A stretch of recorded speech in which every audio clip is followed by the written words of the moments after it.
இணையதளம் முழுக்க ஆகாஷ் வரார் வழியை விடுங்க, ஆகாஷ் வரார் வழியை விடுங்க, ஆகாஷ் வரார் வழியை விடுங்கன்னு சொல்லிட்டு ஒரே ஆறுபறிப்போட ஒரு காணொலி உலா வந்துட்டு இருந்தது. எவன் தாண்டா அந்த ஆகாஷ்? ஒருவேளை சுதந்திர போராட்ட தியாகியா, அல்லது இந்த பகுதியினுடைய பெரும் போராட்டத்திற்கு முன்னின்றவனா, அல்லது இந்த பகுதியில் இருக்கக்கூடிய பிரச்சனைகளை தீர்த்து மக்கள் மத்தியிலே பேராதரவு பெற்றவனா, அல்லது அவன் சார்ந்திருக்கக்கூடிய இடத்தில் ஏதேனும் மக்கள் பிரச்சனைக்காக முன்னிருந்து சிறைக்கு சென்றவனா, வழக்கு வாங்கினவனான்னு பார்த்தா ஒரு ஆணையும் கிடையாது. மாறாக இவன் மேலதான் வழக்கு இருக்குது, எல்லா வழக்கும் இருக்குது. இன்னும் ஒரு அடிஷனல் கேஸ் போட்டால் அவன் மேலே 110 ஆக்சுவலாக இப்போவே போட்டுருக்கணும் காவல்துறை. ஆனால் காவல்துறை ஏன் இவ்வளோ மெத்தனம் போக்கா இருக்குதுன்னு தெரில. இந்த காணொலி இருக்குது இல்லையா, நாம 4 நாட்களுக்கு முன்பு ஒரு காணொலி பதிவு செய்திருந்தோம். மாவீரன் வீரப்பன் அவர்களுடைய புகைப்படம் அடங்கிய ஒரு டிஷர்ட்டை பசங்க அங்கே இருக்கக்கூடிய கோவில் திருவிழாவுக்கு சென்று அணிந்து கொண்ட போது அங்கே இருக்கக்கூடிய திமுகவினுடைய ஒரு ஒன்றிய செயலர் மகன் அவன் தான் ஆகாஷ். அவன் என்ன பண்ணியிருக்கிறான், அந்த பசங்களை பார்த்து நீ அதா இதான்னு பார்த்து சொல்லி ஒரு 15-20 பேர் கொண்ட குண்டர்கள் நல்லா சரக்க போட்டு கஞ்சா போட்டுட்டு கையில் பட்டாக்கத்தை வச்சுக்கிட்டு அந்த பசங்களை 22 பசங்களை ஓட ஓட விட்டு வெட்டியிருக்கிறானுங்க. இது குறித்து ஒரு காணொலி பதிவு செய்திருந்தோம்.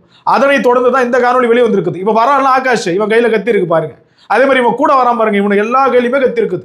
இந்த கத்தி தான் சாட்சி. சாட்சிக்கு நம்ம கஷ்டப்பட்டு இருந்தோம், அவனே கொண்டு வந்து கொடுத்துட்டான். ஒரே ஒரு குருக்கள் வழி வரார் வழி விடுங்கோ, ஒரே ஒரு குருக்கள் வரார் வழி விடுங்கன்னு சொல்லிட்டு அவனே அந்த சாட்சியை கொடுத்துட்டான். இப்போ நமக்கு 2 கேள்வி எழுது. என்னன்னா, திமுகவினுடைய ஒன்றிய செயலர் மகன்னா காவல்துறை அனுமதியோடவே அந்த விழாவில் கத்தி எடுத்துட்டு வந்திருப்பானா அப்படின்ற கேள்வி எழுது. ஏன்னா ஒரு விழா நடக்குதுன்னா அங்கே உரிய பாதுகாப்புக்கு காவல்துறை பணியமர்த்தப்பட்டிருப்பார்கள். அப்படி இருக்கக்கூடிய தருணத்தில், பொதுமக்கள் திரளக்கூடிய தருணத்தில், பொதுமக்கள் பெரும்பாலும் இருக்கக்கூடிய அந்த பகுதியில் கத்தியோடு இவன் உலா வரக்குள்ள காவல்துறை என்ன செய்தது? என்ன செய்தது? இத்தனை பேர் கிட்டத்தட்ட 10க்கும் மேற்பட்டோம் பட்டாக்கத்தியோட வந்திருக்கிறான், வாள் அருவா எல்லாத்தோடையும் வந்திருக்கிறான். காவல்துறை கண்டித்தார்களா? கண்டித்தார்கள் எனில் இந்த அருவா அவனுங்க கையில் எப்படி இருந்திருக்கும்? இவனுங்க எப்படி அங்கே வெட்டியிருப்பானுங்க? அதில் ஒரு நாதாரிக்கு பிறந்த நாய் மாவீரன் வீரப்பன் அவர்களுடைய புகைப்படம் அடிக்கக்கூடிய டிஷர்ட்டை கிழிக்கிறான். அந்த நாயால் ஒத்த டிஷர்ட்டை தான் கிழிக்க முடியும், வேற ஒன்றுத்தையும் பிடுங்க முடியாது, ஒன்றுத்தையும் பிடுங்க முடியாது.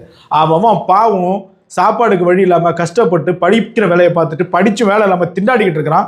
பொறுக்கி திங்கிற நாய்ங்க கோவில் அட்டகாசம் பண்ணிக்கிட்டு வீரப்பன் அவருடைய புகைப்படம் அடிக்கக்கூடிய டிஷர்ட்டை கிழிச்சு அந்த பசங்களை வெட்டி, பரதேசி பசங்க. இவ்வளவு ஆதாரம் இருந்தும் காவல்துறை என்ன நடவடிக்கை எடுத்திருக்காருன்னு பார்த்தா ஏதோ ஒருத்தர் 2 பேரை கைது பண்ணியிருக்கிறாங்க. பெரிய நடவடிக்கை. நம்ம காவல்துறைக்கு இதே பெரிய நடவடிக்கை தானே. இவனுங்களெல்லாம் அந்த இடத்துல மாவு கட்டு போட்டு ஒரு வீடியோ வெளியிட்டா எப்படி இருக்கும்? காவல்துறைக்கு அன்பான வேண்டுகோள், நீங்கள் கேட்ட சாட்சியம் மேலே இருக்குது, மூஞ்சிங்க நேராக இருக்குது, பார்த்து பிடிச்சி உள்ளே போட்டு என்ன பண்ணுவோம் பண்ணுங்க, திருந்துற வழியை பாருங்கள் இந்த கால தலைமுறை பசங்க.